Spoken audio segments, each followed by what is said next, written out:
R.C. Muñoz, pinalayas si Julia Barreto sa bahay ni Gerald Anderson.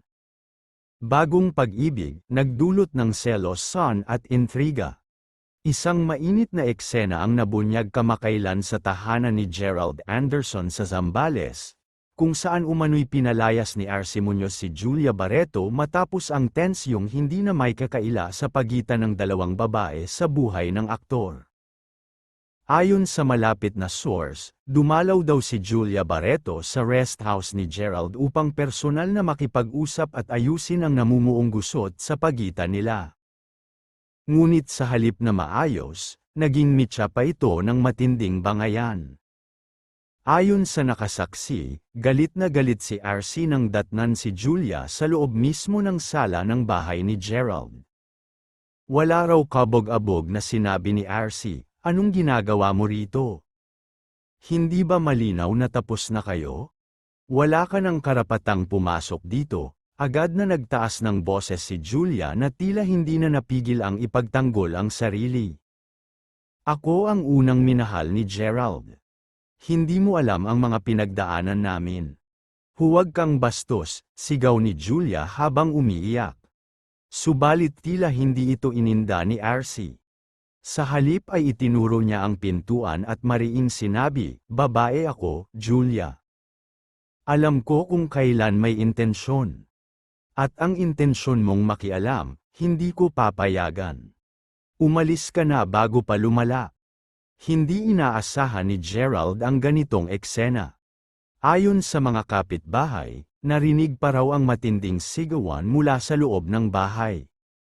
Labis na ikinagulat ng aktor ang presensya ni Julia, lalo't hindi raw ito nagpapalam at bigla na lamang dumating. "Gusto ko lang namang magkaayos tayo. Bakit mo ako tinatreto ng ganito?" ani Julia habang sinasaway ni Gerald. Ngunit ayon sa source, buo na raw ang loob ni R.C. na protektahan ang relasyon nila ngayon.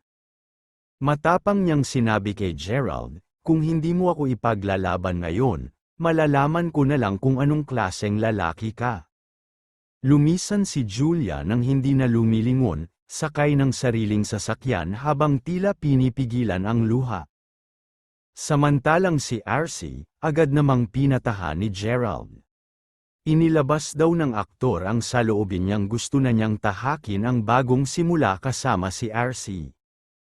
Hindi rin maiwasan ng mga netizens na mag-react sa social media. Ang ilan ay kinakampihan si Julia, habang ang iba'y saludo sa paninindigan ni R.C. Trending na naman ang pangalang Gerald Anderson sa Twitter, Instagram, at TikTok. May hashtag #ProtectJulia at hashtag #StandWithRC na agad na umusbong. May mga nagsasabing hindi raw patas kay Julia ang nangyari, lalo't hindi pa raw sila formally nagsara ng chapter ni Gerald. Ngunit para sa iba, panahon na raw para tanggapin ni Julia na tapos na at dapat hayaang lumigaya si Gerald kay R.C.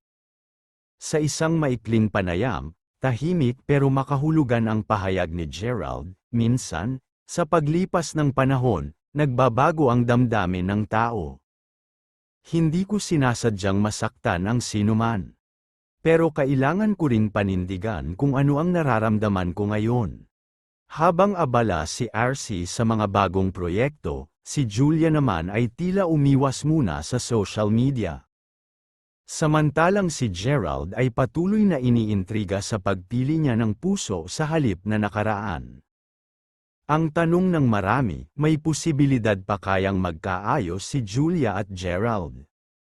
O tuluyan na ba siyang isinara ni Gerald ang pintuan para sa dati niyang minahal?